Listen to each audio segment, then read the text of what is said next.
તો મિત્રો ટ્રાફિક રહી ગયું પાછળ. જો અમારા આ રોડ પકડવાનો હતો, પાછો આ રોડ પકડી લીધો.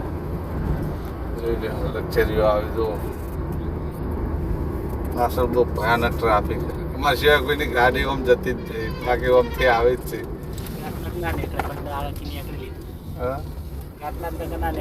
રાતના તો શોર્ટકટ ના મળે, રાતના તો હેડ થઈ જવા વાળી ગાડીઓ કોઈ નહીં, અમે એકલા જ છે. શોર્ટકટ રસ્તો ખોલીને આવ્યા ને એટલે અમે એકલા છીએ હાલ તો.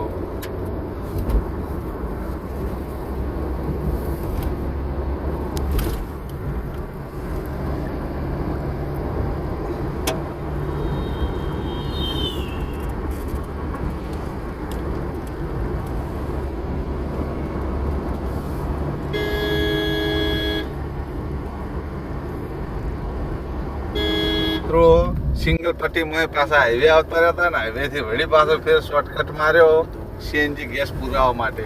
તો ગામમાં જુઓ ગ્લાસમાં પાણી પણ આલ્યું અને પાછળ નાસ્તો પણ આલ્યો. જુઓ સેવાનું કામ કર્યું. સેવા કેમ્પ ચાલતો હતો. અમે વળી કીધું આટલા ચો સેવા કેમ્પ હશે, પણ કોક જાતા હતા ભાઈ. શું વસ્તુ અમે ખાવું લાવો.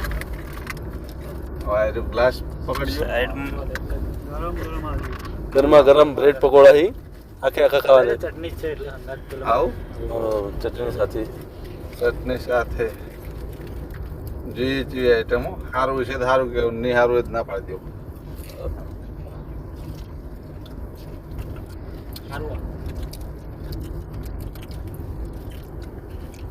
કેવી લાગી મિત્રો?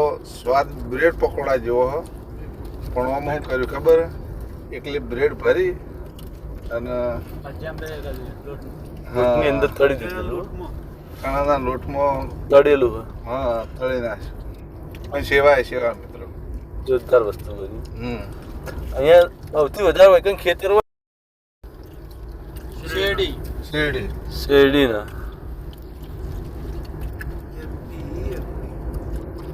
હવે પ્રસાદ તરીકે લીધી હોય તો ફેંકી ના દેવાય, ખાઈ જવાય. એટલે ખાવા તો આલ્યું એમની. શું લાગ્યું ભાઈ? સરસ, એક નંબર. યુટ્યુબર હ, એને મળવા જવાની ઈચ્છા હ. જોઈએ કાલે પરમ દિવસ મળશું એમ. એ આટલામાં ચોક્કસ દે. શું નામ એમનું? નામ જાહેર કરું કે નહીં કરું? ના, નામ જાહેર નહીં કરું. તો બરોબર. લેડીઝ યુટ્યુબર છે, તમે કદાચ કોમેન્ટ કરજો લખતા હોય તો. ઉત્તર પ્રદેશની બિગ બોસમાં ગઈ હતી અમારે. તો મિત્રો જો આ બાજુ શેરડી ભરેલું ટ્રેક્ટર ભૂતું, તેમાંથી શેરડી લીધી. જુઓ. ના ના બસ નહીં નહીં, થેન્ક યુ. જો દિલદાર માણસો હોય. જો આપે હે તો પછી લઈ લો, ખાજો બેઠા બેઠા.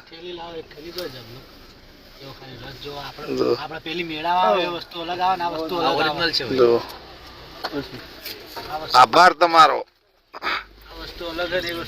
ટ્રેક્ટર ભરેલો પડે શેરડીને. મિત્રો મફતની શેરડી લઈ લીધી. મફતનો નાસ્તો કર્યો તમે? મફતનો નાસ્તો કર્યો, મફતની શેરડી લઈ લીધી. જો ભગવાન મળી જાય હો, સાચી વાત કહેવાય. શું કેવું? એક નંબર શેરડી છે. બોલો પાવશંગ ના કઈની શેરડી ખાવાની ઈચ્છા હતી, કઈ નતો એક તો કીધું તું એમ કે કોકના ખેતરમાં ના લેવાય એમ. આવી રીતના ટ્રેક્ટર પર હતી ભાઈ, ગાડી ખાલી ભીજ રાખી એમ. તો એ ભાઈએ પૂછ્યું શું હતું, એમાં કઈ શેરડી વેચવાની તે કે તમારે જોઈએ તે મારે કાઢીને આપી દીધી. બોલો હવે હું એ શેરડી તો ખાયો જ, લીધી હતા છોડી હતો નહીં, ખાઈ લઈએ. ઉપવાસમાં તો ખવાય શેરડી. આ ભાઈનો ઉપવાસ ખાવા નહીં ખાધું, ખાવાનું શેરડી ખોતાને હેડો હતા. મળીએ આગળ. તો જો આ બાજુ છે ડંકી. ડંકી ડંકી ચલાવી રહ્યા છે વિશંકભાઈ. અને આ બાજુ અમારે ભાવસિંગ ભણો શેરડી તો જુઓ હાથ કાળા ના થઈ એટલે હા એવું હે તો કશો કોઈ વાતો નહીં હાડો. મિત્રો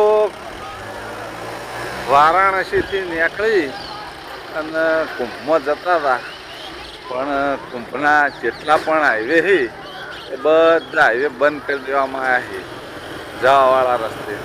અમે સિંગલ પટ્ટી ઉપર ઘણો પ્રયત્ન કર્યો જવા બોલે પણ આ તો શું કે એની જે સિંગલ પટ્ટીઓ હોય એ આપણે કોઈ ભાડેલી ના હોય એટલે સિંગલ પટ્ટી ફરતા ફરતા ફરતા ફરતા તો કુંભ લગભગ અમારે ખાલી 50 કિલોમીટર જ બાકી છે કુંભનો મેળો જે પ્રયાગરાજ કહેવાય. પણ 50 કિલોમીટર બોલે કરી અને જવાનું અમારે રહી ગયું.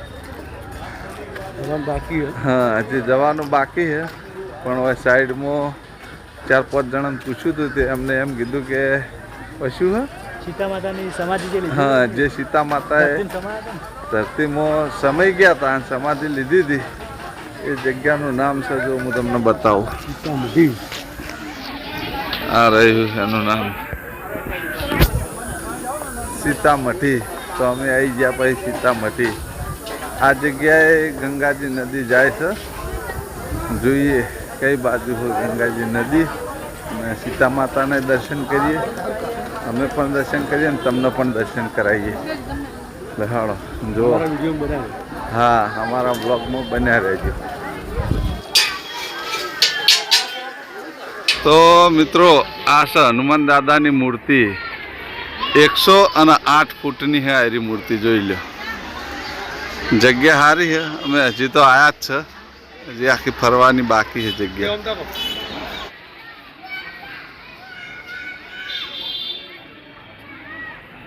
બસ દ્વાર હવે જઈએ અંદર.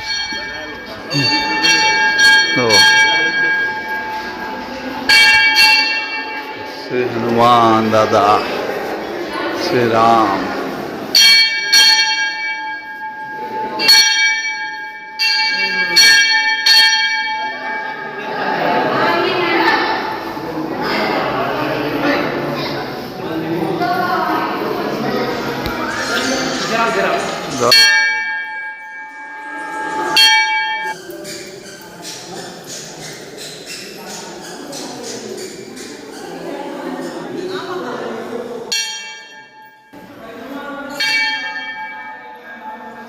જો મિત્રો હનુમાન દાદાનું મંદિર છે બહુ બેસ્ટ જગ્યા છે.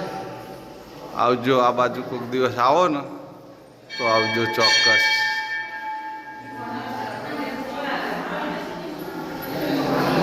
તો મિત્રો જો આ બાજુ અમારા બધા મહેમાન ભાઈબંધન કોણિયાન બધા ફોટા પાડી રહેજો.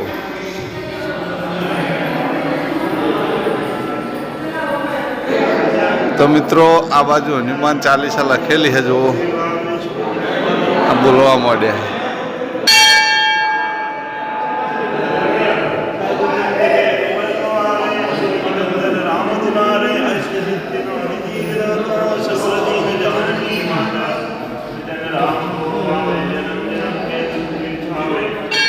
પેલું દેખાય મંદિર છે. તો મિત્રો આ છે બજાર જો આવું છે બજાર જોઈ લો.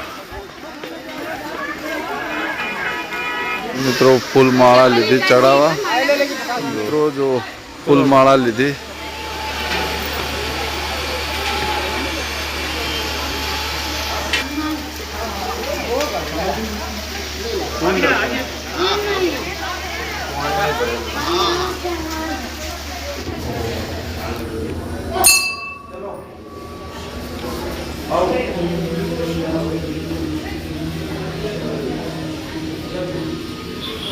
શંકર ભગવાનનું મંદિર. ચલો હાણો બીજા તો જ્યાં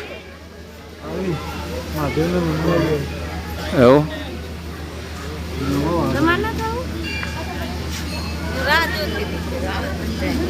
ચલો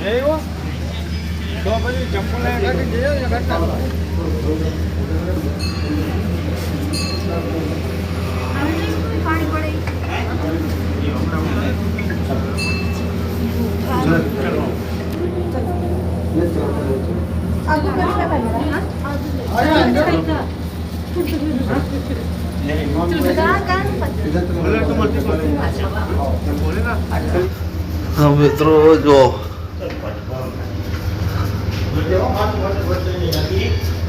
ચેક કરતા કરતા જઈએ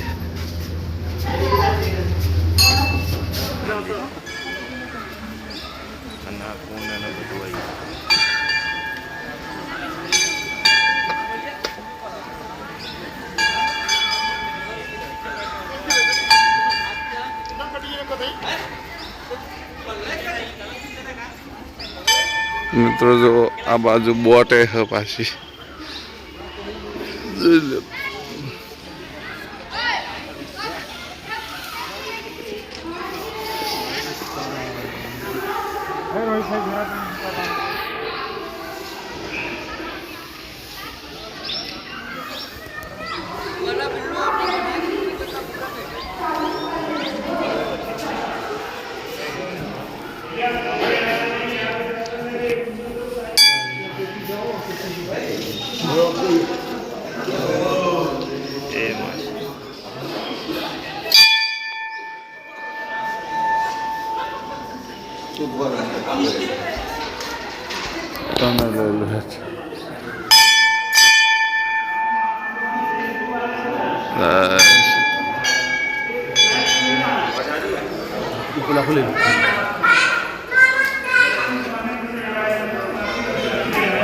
આખો ઇતિહાસ છે. આખો શીશ મેલ આવે. તો મિત્રો જે ઉપર સીતા માતાની સમાધિ હતી, સીતા માતાનું મંદિર હતું, એક્ઝેક્ટ એના નીચે આ મંદિર હ. જોઈ. તો મિત્રો જે જગ્યાએ સીતા માતાએ સમાધિ લીધી હતી એ જગ્યા જૂની જોઈ લો. બહુ વર્ષો પહેલાની તસવીર હા એ બધા. મિત્રો આટલા મારો બ્લોગ પૂરો થાય તો મારી ચેનલને લાઈક કરજો, શેર કરજો અને સબસ્ક્રાઈબ કરજો. જય રામાપીર.